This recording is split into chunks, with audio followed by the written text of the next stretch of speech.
ಚನ್ನಗಿರಿ ರಾಜ್ಯ ಸರ್ಕಾರದ ವಿರುದ್ಧ ಭೂಮಾಪಕರ ಖಾಯಂ ನೇಮಕಾತಿ ಬೇಡಿಕೆಗಾಗಿ ನಡೆಯುತ್ತಿರುವ ಪ್ರತಿಭಟನೆ ಹಿನ್ನೆಲೆಯಲ್ಲಿ ಸರ್ವೆ ಇಲಾಖೆಯ ಕೆಲಸಗಳು ಸಂಪೂರ್ಣ ಸ್ಥಗಿತಗೊಂಡಿದ್ದು ರೈತರು ತೀವ್ರ ಸಂಕಷ್ಟಕ್ಕೆ ನಿಲುಕಿದ್ದಾರೆ ಎಂದು ಕರ್ನಾಟಕ ರಾಜ್ಯ ರೈತ ಸಂಘ ಮತ್ತು ಹಸಿರು ಸೇನೆ ಆರೋಪಿಸಿದೆ. ದಾವಣಗೆರೆ ಜಿಲ್ಲೆ ಚನ್ನಗಿರಿ ಪಟ್ಟಣದ ಪತ್ರಿಕಾ ಭವನದಲ್ಲಿ ಇಂದು ನಡೆದ ಪತ್ರಿಕಾಗೋಷ್ಠಿಯಲ್ಲಿ ತಾಲೂಕು ಅಧ್ಯಕ್ಷರಾದ ಎಸ್ಆರ್ ರವಿಕುಮಾರ್ ಮಾತನಾಡಿ, ರಾಜ್ಯಾದ್ಯಂತ ಭೂಮಾಪಕರು ಕಳೆದ 3-4 ತಿಂಗಳಿಂದ ಕೆಲಸಕ್ಕೆ ಹಾಜರಾಗದೆ ಪ್ರತಿಭಟನೆ ನಡೆಸುತ್ತಿರುವುದರಿಂದ ರೈತರ ಕೆಲಸಗಳು ಬಾಕಿ ಉಳಿದಿವೆ ಎಂದು ಹೇಳಿದರು. ರಾಜ್ಯ ಸರ್ಕಾರ ಈಗಾಗಲೇ ಪೋಡಿ ಮುಕ್ತ ಗ್ರಾಮ ಕಂದಾಯ ಭೂಮಿ ಮತ್ತು ಅರಣ್ಯ ಭೂಮಿ ಜಂಟಿ ಸರ್ವೆ ಸೇರಿದಂತೆ ಹಲವು ಯೋಜನೆಗಳನ್ನು ಜಾರಿಗೆ ತಂದಿದ್ದರೂ ಭೂಮಾಪಕರ ಕೊರತೆಯಿಂದ ಅವುಗಳ ಅನುಷ್ಠಾನದಲ್ಲಿ ವ್ಯತ್ಯಯ ಉಂಟಾಗಿದೆ.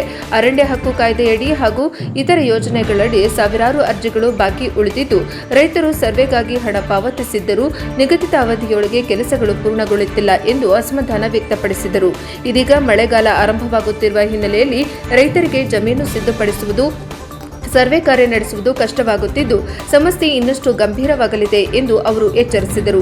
ರಾಜ್ಯದ ಪ್ರಮುಖ ರಾಜಕೀಯ ಪಕ್ಷಗಳಾದ ಕಾಂಗ್ರೆಸ್, ಬಿಜೆಪಿ ಮತ್ತು ಜೆಡಿಎಸ್ ನಾಯಕರು ಉಪಚುನಾವಣೆಗಳಲ್ಲಿ ತೊಡಗಿಸಿಕೊಂಡು ರೈತರ ಸಮಸ್ಯೆಗಳ ಕಡೆ ಗಮನ ಹರಿಸುತ್ತಿಲ್ಲ ಎಂದು ಟೀಕಿಸಿದರು. ಈ ಹಿನ್ನೆಲೆಯಲ್ಲಿ ರಾಜ್ಯ ಸರ್ಕಾರ ತಕ್ಷಣವೇ ಭೂಮಾಪಕರ ಸಮಸ್ಯೆಯನ್ನು ಬಗೆಹರಿಸಿ ಅವರು ತಮ್ಮ ಕರ್ತವ್ಯಕ್ಕೆ ಹಾಜರಾಗುವಂತೆ ಕ್ರಮ ಕೈಗೊಳ್ಳಬೇಕು ಎಂದು ಒತ್ತಾಯಿಸಿದರು. ಇಲ್ಲವಾದಲ್ಲಿ ರಾಜ್ಯಾದ್ಯಂತ ಪ್ರತಿ ತಾಲೂಕು ಮಟ್ಟದಲ್ಲಿ ರೈತರು ಬೀದಿಗೆ ಇಳಿದು ಪ್ರತಿಭಟನೆ ನಡೆಸಬೇಕಾಗುತ್ತದೆ ಎಂದು ಎಚ್ಚರಿಕೆ ನೀಡಿದರು. ಪತ್ರಿಕಾಗೋಷ್ಠಿಯಲ್ಲಿ ಪ್ರಭಾಕರ್ ಪಿಜಿ, ಆಂಜನೇಯ ಜಿಎನ್, ಪೀರನಾಯಕ್, ಬಸವರಾಜಪ್ಪ, ಮರಿಯಪ್ಪ, ಶರಣಮ್ಮ, ಮೂಡಿಗಿರಪ್ಪ, ಕುಮಾರ್, ಉಮೇಶ್, ಪ್ರಕಾಶ್, ಜ್ಞಾನೇಶ್, ತಿಪ್ಪೇರುದ್ರಪ್ಪ, ಚಂದ್ರಶೇಖರಪ್ಪ, ಮಂಜುನಾಥ್, ಈರಪ್ಪ, ನಾಗಣ್ಣ ಸೇರಿದಂತೆ ಇನ್ನೂ ಹಲವರು ಉಪಸ್ಥಿತರಿದ್ದರು. ಕರ್ನಾಟಕ ರಾಜ್ಯ ರೈತ ಸಂಘ ಮತ್ತು ಹಸಿರು ಸೇನೆ ತಾಲೂಕು ಸಮಿತಿಯಿಂದ ಇವತ್ತು ಪತ್ರಿಕೆ ಪ್ರೆಸ್ ಮೀಟ್ ಅನ್ನು ಕರೆದ ಉದ್ದೇಶ, ಈಗಾಗಲೇ ರಾಜ್ಯ ಸರ್ಕಾರದ ವಿರುದ್ಧ ಪರವಾಗಿನೇ ಭೂಮಾಪಕರು ರಾಜ್ಯದಂತ 5,000-6 ಸಾವಿರ ಭೂಮಾಪಕರು 6-7 ತಿಂಗಳಾಯ್ತು ಸ್ಟ್ರೈಕ್ ಮಾಡ್ತಿದ್ದಾರೆ, ಪ್ರತಿಭಟನೆ ಮಾಡ್ತಿದ್ದಾರೆ. ಅವರ ವಿವಿಧ ಬೇಡಿಕೆಗಳನ್ನು ಉದ್ದೇಶಿಸಿ ಪ್ರತಿಭಟನೆ ಮಾಡ್ತಿದ್ದಾರೆ. ಉದ್ದೇಶ ಅವರು ಬೇಡಿಕೆ ಮಾಡ್ತಿರೋದು ಅವರ ಹಲವು ಬೇಡಿಕೆ ಉದ್ದೇಶ ಮಾಡ್ತಾರೆ. ನಾವು ಕೇಳ್ತಿರೋ ವಿಚಾರ ಅಷ್ಟೇ, ರಾಜ್ಯದಾದಂಥ 1.5 ಲಕ್ಷ 2 ಲಕ್ಷ ಅರ್ಜಿಗಳು ತಾಲೂಕು ಆಫೀಸ್ಗಳಲ್ಲಿ ವಿಲಿ ಆಗಿಲ್ಲ. ಉದಾಹರಣೆ ಹೇಳ್ಬೇಕಂದ್ರೆ ನಮ್ಮ ಚನ್ನಗಿರಿ ತಾಲೂಕಲ್ಲಿ ಈಗ ಸರ್ಕಾರ ಕಂದಾಯ ಗ್ರಾಮ ಮಾಡಿದೆ, ಆಮೇಲೆ ಪೋಡಿ ಮುಕ್ತ ಗ್ರಾಮ ಮಾಡಿದೆ, ಮತ್ತು ಅರಣ್ಯ ಮತ್ತು ಬಗರ್ಕೊಮ್ಮೆ ಜಮೀನು ಜಂಟಿ ಸರ್ವೆ ಮಾಡೋಕ್ಕೆ ಆದೇಶ ಮಾಡಿದ್ದಾರೆ. ಇವನ್ ಮತ್ತು ಆಮೇಲೆ ರೈತರು ಸರ್ವೆ ಕೆಚ್ಚಿಗೆ ಅರ್ಜಿ ಹಾಕ್ತಿದ್ದಾರೆ. ಅರ್ಜಿ ಹಾಕಿ ಆಲ್ರೆಡಿ ಪೇಮೆಂಟ್ ಕಟ್ತಾರೆ. ಒಂದು ಅರ್ಜಿಗೆ 1,400 ರೂಪಾಯಿ ಫೀಸ್ ಬರುತ್ತೆ. ಆ ಅರ್ಜಿ ವಿಲೇವರಿ ಆಗ್ಬೇಕಂತಂದ್ರೆ 3 ತಿಂಗಳು ಟೈಮ್ ಇರುತ್ತೆ. 3 ತಿಂಗಳು ಆತಂದ್ರೆ ಆ ಅರ್ಜಿ ವಜೆ ಆಗುತ್ತೆ, ಅಮೌಂಟ್ ಸರ್ಕಾರಕ್ಕೆ ಹೋಗುತ್ತೆ. ಅಂಥವು ಸಾವಿರಾರು ಅರ್ಜಿಗಳು ನಮ್ಮ ತಾಲೂಕಿನಲ್ಲಿ ಸರ್ವೆ ಇರೋದಕ್ಕೆ ಇವತ್ತು ಅನನುಕೂಲ ಆಗ್ತಾ ಇದೆ. ಸ್ಟಾಫ್ನಾಗ ಇಲ್ಲ, 40-50 ಜನ ಸರ್ವೇರು, ಪರವಾನಗಿ ಸರ್ವೇರ್ ಅದಾರ, ಲೈಸೆನ್ಸ್ ಸರ್ವೇರು, ಭೂಮಾಪಕರು ಇವತ್ತು ನಮ್ಮ ತಾಲೂಕಿನಲ್ಲಿ ಎಲ್ಲ ಸ್ಟ್ರೈಕ್ ಇರೋದಕ್ಕೆ ಯಾರು ಬರ್ತಾ ಇಲ್ಲ ಆಫೀಸಿಗೆ, ಡ್ಯೂಟಿಗೆ. ಇವತ್ತು ದೊಡ್ಡ ತಾಲೂಕು ಇರೋದಕ್ಕೆ ಇವತ್ತು ಸರ್ವೆ ಕೆಚ್ ಮಾಡೋಕ್ಕಾಗಲಿ, ಸರ್ವೆ ಹದ್ದುಬಸ್ತ್ ಮಾಡೋಕ್ಕಾಗಲಿ, ಯಾವುದೇ ಸರ್ವೆ ಇಲಾಖೆಯಲ್ಲಿ ಕೆಲಸ ಮಾಡೋಕ್ಕೆ ಸಾವಿರಾರು ಅರ್ಜಿಗಳು ವಿಲೆ ಆಗಿ ಇವತ್ತು ರೈತರಿಗೆ ಭಾಳ ತೊಂದರೆ ಆಗ್ತೈತೆ. ರೈತರಿಗೆ ಒಂದು ಬಲಗಣ್ಣಿದ್ದಂಗೆ ಸರ್ವೆ ಇಲಾಖೆ, ರೈತ ಬಲಗಣ್ಣಿದ್ದಂಗೆ. ಆ ಇಲಾಖೆ ಒಳಗೆ ಇವತ್ತು ಕೆಲಸ ಮಾಡ್ತಿದ್ದಕ್ಕೆ ರೈತರಿಗೆ ಭಾಳ ಅನನುಕೂಲ ಆಗ್ತೈತೆ. ಮಳೆಗಾಲ ಸ್ಟಾರ್ಟ್ ಆಗಿದೆ. ಮಳೆಗಾಲ ಸ್ಟಾರ್ಟ್ ಆದರೆ ಯಾವ ಸರ್ವೆ ಕೆಚ್ಚುಗಳಾಗಲಿ, ಯಾವ ಹೊಲಗಳು ಜಮೀನು ಹದ್ದುಬಸ್ತಾಗಲಿ ಮಾಡೋಕ್ಕೆ ಆಗುವುದಿಲ್ಲ. ಬೇಸಿಗೆ ಟೈಮ್ಗಳಲ್ಲಿ ರೈತರುಗಳು ಅವ್ರ ಜಮೀನು ಹದ್ದುಬಸ್ತ್ ಮಾಡ್ಕೊಳಕ್ಕೆ, ಸರ್ವೆ ಕೆಚ್ಚು ಮಾಡ್ಕೊಳಕ್ಕೆ, ಸ್ವತ್ತು ಮಾಡ್ಕೊಳಕ್ಕೆ ಕಂದಾಯ ಗ್ರಾಮದಲ್ಲಿ ಹಕ್ಕುಪತ್ರ ಕೊಡ್ತಿದ್ದಾರೆ. ಅವ್ನು ಮಾಡೋಕ್ಕೆ ಮತ್ತು ಪೋಡಿ ಮುಕ್ತ ಮಾಡ್ತಾರೆ. ಈಗ ಆಲ್ರೆಡಿ ಎಲ್ಲ ಹೋಬಳಿ ಎಲ್ಲ ಗ್ರಾಮಗಳಲ್ಲಿ ಪೋಡಿ ಮುಕ್ತ ಗ್ರಾಮ ಅಂತ ಮಾಡಿದ್ದಾರೆ. ಎಲ್ಲ 1 to 5 ಮಾಡಿ ತಹಶೀಲ್ದಾರ್ ಆಫೀಸ್ನಾಗ ಇಟ್ಟಿದ್ದಾರೆ. ಅವ್ನು ಸರ್ವೆ ಮಾಡ್ಬೇಕು. ಸರ್ವೆ ಮಾಡಿ ಪೋಡಿ ಆಗ್ತವೆ ಅಂತ ಸರ್ವೆ ಇರಲ್ಲ.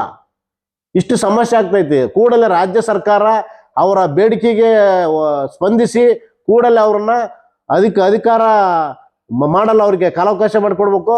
ಅವ್ರನ್ನ ಯಥಾಸ್ಥಿತಿ ತಾಲೂಕು ಆಡಳಿತದಲ್ಲಿ ಎಲ್ಲ ತಾಲೂಕಿನಲ್ಲಿ ಸರ್ವೇರ್ಗಳು ಕಾರ್ಯನಿರ್ವಹಿಸ್ಬೇಕು, ತಾಲೂಕು ಸರ್ವೆ ಇಲಾಖೆಗಳು ಕಾರ್ಯನಿರ್ವಹಿಸ್ಬೇಕು. ಇದು ಸರ್ಕಾರ ಮಾಡಲಿಲ್ಲ ಅಂತಂದ್ರೆ ಮುಂದಿನ ದಿನದಲ್ಲಿ ಇಡೀ ರಾಜ್ಯದಂತೆ ಎಲ್ಲ ತಾಲೂಕು ಕಚೇರಿಗಳಲ್ಲಿ ರೈತ ಸಂಘದವರು ರೈತರು ಬೀದಿ ಬಂದು ಹೋರಾಟ ಮಾಡಬೇಕಾಗತ್ತೆ. ಎಚ್ಚರಿಕಿಸ್ತಾ ನಮ್ಮ ರೈತ ಸಂಘದಿಂದ ಪ್ರೆಸ್ ಮೀಟ್ ಮಾಡ್ತಿದ್ದೀವಿ. ಕೂಡಲೇ ರಾಜ್ಯ ಸರ್ಕಾರ, ಈಗ ಆಲ್ರೆಡಿ ಬಿಜೆಪಿ, ಕಾಂಗ್ರೆಸ್, ಜೆಡಿಎಸ್ ರಾಜ್ಯ ನಾಯಕರು 2 ವಿಧಾನಸಭಾ ಚುನಾವಣೆಯಲ್ಲಿ ಕಾಲ ಕಳೆಯುತ್ತಿದ್ದಾರೆ. ರೈತರ ಬಗ್ಗೆ ಸ್ವಲ್ಪಷ್ಟು ಕಾಳಜಿ ಇಲ್ಲ. ಅವ್ರು 4-5 ತಿಂಗಳಿಂದ ಸ್ಟ್ರೈಕ್ ಮಾಡ್ತಿದ್ದಾರೆ ಭೂಮಾಪಕರು. ಇಲ್ಲಿ ರೈತರು ಅಲ್ದಾಡ್ತಾರೆ ತಾಲೂಕ್ ಆಫೀಸ್ಗಳಲ್ಲಿ, ಸರ್ವೇರ್ ಇಲ್ಲ ಅಳತೆ ಮಾಡಕ್ಕಂತ. ಎಲ್ಲ 3 ಪಕ್ಷದ ರಾಜಕಾರಣಿಗಳು ಇವತ್ತು 2 ಉಪಚುನಾವಣೆಯಲ್ಲಿ ಅವ್ರ ಐಷಾರಾಮಿ ಲಾಡ್ಜ್ಗಳಲ್ಲಿ ರೂಮ್ಗಳಲ್ಲಿ ಬುಕ್ ಮಾಡ್ಕೊಂಡು ರಾಜಕೀಯ ಮಾಡ್ತಾರೆ. ರೈತರ ಬಗ್ಗೆ ಎಳ್ಳಷ್ಟು ಕಾಳಜಿ ವಹಿಸ್ತಲ್ಲ. ಇವತ್ತು ರೈತರ ಪರಿಸ್ಥಿತಿ ಎಲ್ಲಿ ಬಂದಿದೆ ಅಂದ್ರೆ, ರೈತರು ಇವತ್ತು ಅವ್ರ ದುಡ್ಡು ಕಟ್ಟಿ ಅವ್ರು ಸರ್ವೆ ಮಾಡ್ಕೊಳಕ್ಕೆ ಇವತ್ತು ಆಗ್ತಾ ಇಲ್ಲ. ಅವರು ದುಡ್ಡು ಕಟ್ಟಿ ಫೀಸ್ ಕಟ್ಟಿ ಸರ್ವೆ ಮಾಡ್ಕೊಳಕ್ ಆಗ್ತಾ ಇಲ್ಲ. ಅಂತ ಪರಿಸ್ಥಿತಿ ನಮ್ಮ ರಾಜ್ಯದ ಆಗ್ತಾ ಐತಿ. ನಮ್ಮ ತಾಲೂಕಿನಲ್ಲಿ ಅರಣ್ಯ ಹಕ್ಕು ಭೂಮಿ ಅರ್ಜಿವು 1,000 ಅರ್ಜಿ ಅದಾವೆ ಸರ್ವೆ ಮಾಡೋವು. ಹೋಗಿ ಕೇಳಿದ್ರೆ ಎಡೆಲ್ಲರನ್ನ ಸರ್ವೇರ್ ಇಲ್ಲಪ್ಪ, ಸ್ಟ್ರೈಕ್ ಮಾಡ್ತಾರೆ, ನಾವೇನ್ ಮಾಡಕಂತ ಕೇಳ್ತಾರೆ. ಆಮೇಲೆ ಸರ್ವೆ ಕೆಚ್ಚಿಗೆ 450 ಅರ್ಜಿಗಳು ರೈತರು ದುಡ್ಡು ಕಟ್ಟಿದ್ದಾರೆ, 1,400 ರೂಪಾಯಿದಂಗೆ. ಆ ಅರ್ಜಿಗಳು 3 ತಿಂಗಳು ಟೈಮ್ ಇರುತ್ತೆ ದುಡ್ಡು ಕಟ್ಟಿದ ಮೇಲೆ. ಆ 3 ತಿಂಗಳು ಆತಂದ್ರೆ ಸರ್ವೆ ಕೆಚ್ಚು ಇಲ್ಲ, ಆಮೇಲೆ ದುಡ್ಡು ಇಲ್ಲ, ದುಡ್ಡು ವಾಪಸ್ ಹೋಗುತ್ತೆ, ಮತ್ತೆ ರೀಸರ್ವೆ ಅರ್ಜಿ ಹಾಕ್ಬೇಕು. ಇಂಥ ಪರಿಸ್ಥಿತಿ ನಮ್ಮ ತಾಲೂಕಿನಲ್ಲಿ ಆಗ್ತಾ ಇದೆ. ನಮ್ಮ ತಾಲೂಕು ದೊಡ್ಡ ತಾಲೂಕು ಇರೋದಕ್ಕೆ ಅಡಿಕೆ ನಾಡು. ಇಲ್ಲಿ ನಮ್ಮ ತಾಲೂಕಿನಲ್ಲಿ ಜಮೀನಿನ ಭಾರಿ ಸಮಸ್ಯೆ ಇದಾವೆ. ಒಳ್ಳೆ ಸರ್ಕಾರದವರು ಕಂದಾಯ ಗ್ರಾಮ, ಪೋಡಿ ಮುಕ್ತ ಗ್ರಾಮ ಮಾಡಿದ್ದಾರೆ, ಒಳ್ಳೊಳ್ಳೆ ಸ್ಕೀಮ್ ಮಾಡಿದ್ದಾರೆ. ಆ ಸ್ಕೀಮ್ನ ಈಗ ಮೇನ್ ಬೇಕಾದ್ರೆ ಸರ್ವೇರ್ ಈಗ ಸ್ಟ್ರೈಕ್ ಮಾಡೋದ್ರಿಂದ ನಮಗೆಲ್ಲ ರೈತರು ಅನನುಕೂಲ ಆಗ್ತೈತೆ.